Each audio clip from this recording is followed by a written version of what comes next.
बिस्मिल्लाहिर्रहमानिर्रहीम। अस्सलाम वालेकुम स्टूडेंट्स, बायोकेमिस्ट्री का कोर्स हमने स्टार्ट किया हुआ है और लेक्चर नंबर 1 मैंने कल अपलोड कर दिया था। आज हम लेक्चर नंबर 2 डिस्कस करेंगे और उसमें हमारा जो टॉपिक है वो है कंप्लीट इंट्रोडक्शन ऑफ सिलेबस।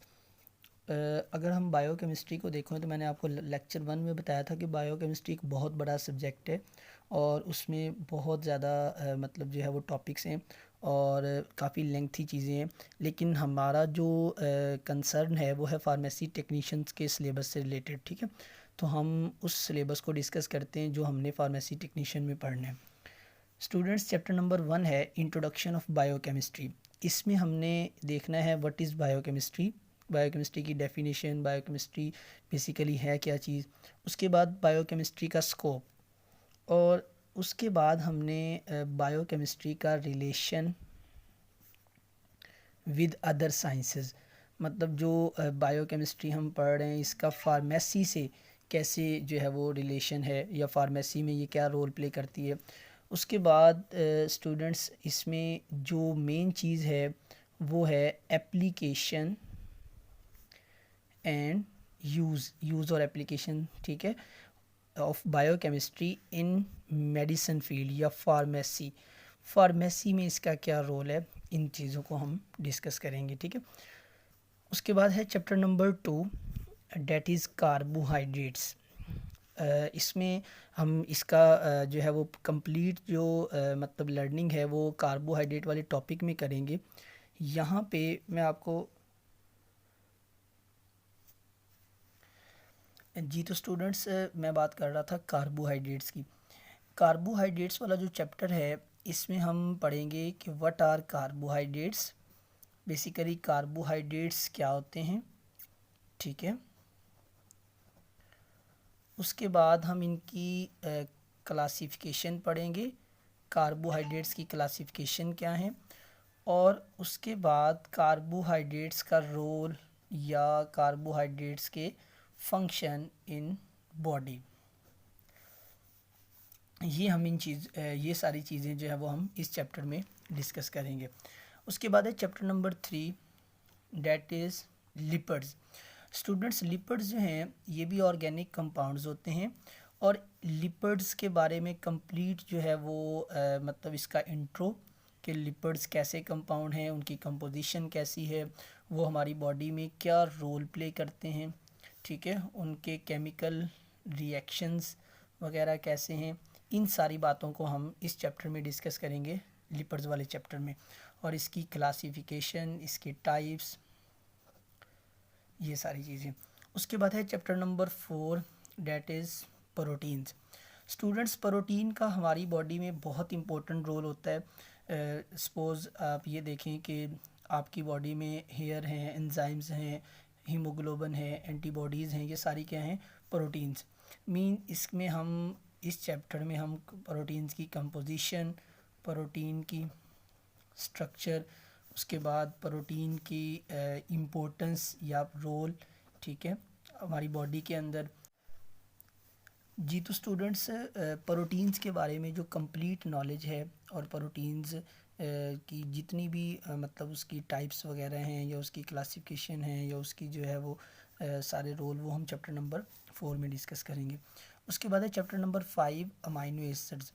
अब स्टूडेंट्स बेसिकली अमाइनो एसिड से ही मिलकर जो है वो प्रोटीन्स बनती हैं, तो ये प्रोटीन्स वाले टॉपिक में कवर हो सकता था, लेकिन फार्मेसी टेक्नीशियन ने अमाइनो एसिड को एक अलग से उन्होंने कोर्स दिया गया है मतलब बायोकेमिस्ट्री का, उसमें अमाइनो एसिड्स का एक अलग से चैप्टर जो है वो उसमें डाला है। उसमें अमाइनो एसिड की टाइप्स हैं, ठीक है, और अमाइनो एसिड्स के आगे डिफरेंट रोल्स हैं, roles of amino acid in body, और उसके बाद इनके मतलब रिएक्शंस वगैरह हैं या इनकी प्रॉपर्टीज़ हैं।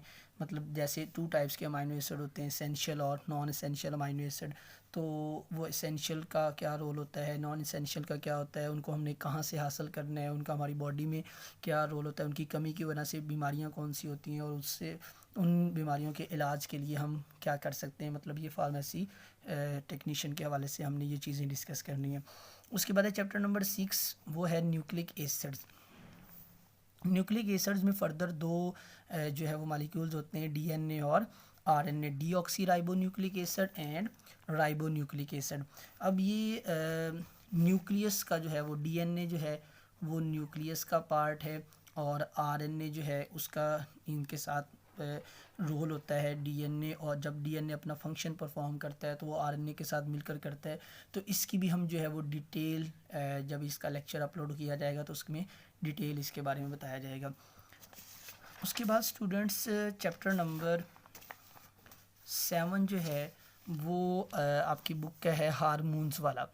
अब ये जो हार्मोन्स हैं ये एक ऐसे कंपाउंड्स होते हैं जो हमारी बॉडी में केमिकल कोऑर्डिनेशन करवाते हैं, ठीक है।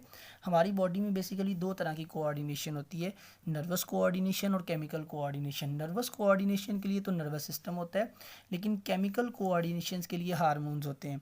तो ये हार्मोन्स क्या होते हैं, इनकी कंपोजिशन क्या है, इनके जो है वो ये मतलब सिक्रीशन कैसे होती है, इनका फार्मूले क्या होते हैं, और इनका हम इनको मेडिसिन के तौर मतलब फॉर एग्जांपल कोई ग्रोथ हार्मोन है वो आपकी बॉडी में नहीं बन रहा तो हम उसको बाहर से मेडिकल स्टोर से फार्मेसी से भी हासिल कर सकते हैं। तो वो कैसे बनाए जाते हैं, उनका पर्पस क्या है उनका, तो इस वजह से हम फार्मेसी टेक्नीशियन में ये वाला टॉपिक पढ़ेंगे, ताकि अगर हमें फार्मेसी इंडस्ट्री में कोई हार्मोन बनाने की ज़रूरत है तो वो हम कैसे बना सकते हैं, उसकी कंपोजिशन क्या है, उसका फार्मूला क्या है। उसके बाद स्टूडेंट्स एंजाइम्स। एंजाइम हमारी बॉडी में एक्ट करते हैं एज अ बायो कैटलिस्ट, इनकी भी हम डिटेल पढ़ेंगे जब इसका लेक्चर अपलोड किया जाएगा। तो एंजाइम्स जो हैं ये भी प्रोटीन्स होती हैं, और जितने भी केमिकल रिएक्शंस हो रहे होते हैं हमारी बॉडी के अंदर वो तमाम एंजाइम्स की प्रेजेंस में होते हैं। अब एंजाइम्स हमारी बॉडी में जो नहीं बनते उनको हम मतलब बाहर फार्मेसी वगैरह से भी हासिल कर सकते हैं। मीन टू से कि फार्मास्यूटिकल इंडस्ट्री में हम डिफरेंट एंजाइम्स भी तैयार कर सकते हैं। तो अब हम तैयार तब कर सकेंगे जब हमें एंजाइम्स की कंपोजिशन का पता होगा, उसके स्ट्रक्चर का पता होगा, उसके रोल का पता होगा। तो हमने इन चैप्टर्स में इन्हीं चीज़ों को डिस्कस करना है। उसके बाद है चैप्टर नंबर 9, वो है विटामिन्स वाला। विटामिन्स स्टूडेंट्स हमारे डाइट में ऐसे सब्सटेंसेस होती हैं जो माइनर मिकदार में ज़रूरत होती हैं, मतलब कार्बोहाइड्रेट्स, प्रोटीन्स, लिपिड्स के अलावा, ठीक है, लेकिन इनका हमारी बॉडी में रोल होता है बहुत ज़्यादा। तो हाँ, विटामिन्स जो हैं ए, डी, ई, के, सी, बी और बी कम्प्लेक्स के आगे हर विटामिन्स हैं वो सारे हम डिस्कस करेंगे। फॉलिक एसिड्स क्या होते हैं, ये सारे विटामिन्स जो हैं वो आपकी फार्मेसी टेक्नीशियन के कोर्स का सिलेबस है, तो इसमें हम डिस्कस करेंगे। उसके बाद लास्ट पे है chapter number 10। Students chapter number 10 जो है ये है बायोटेक्नोलॉजी का। बायोटेक्नोलॉजी अलग से एक सब्जेक्ट भी है, लेकिन इसमें थोड़ा सा मैंने आपको स्टार्ट में बताया कि बायोकेमिस्ट्री के इंट्रो वाले चैप्टर में हम देखेंगे कि बायोकेमिस्ट्री का बायोटेक्नोलॉजी के साथ भी रोल है।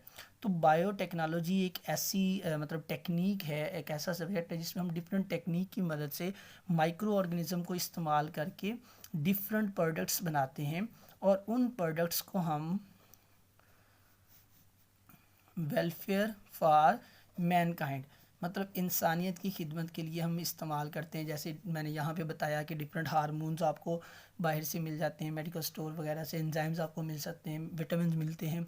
तो ये सारे बायोटेक्नोलॉजी की ही बदौलत होते हैं। तो ये बायोटेक्नोलॉजी में मतलब कैसे ये टेक्निक्स क्या हैं, उसका बेसिक मैकेनिज़्म क्या है, वो हम इस चैप्टर में डिस्कस करेंगे। तो स्टूडेंट्स ये आप लोगों का कंप्लीट जो है वो कोर्स आउटलाइन है कि आपने बायोकेमिस्ट्री के कौन कौन से टॉपिक्स जो है वो pharmacy technician point of view से तैयार करने हैं। ठीक है, थैंक यू सो मच, अल्लाह हाफिज़।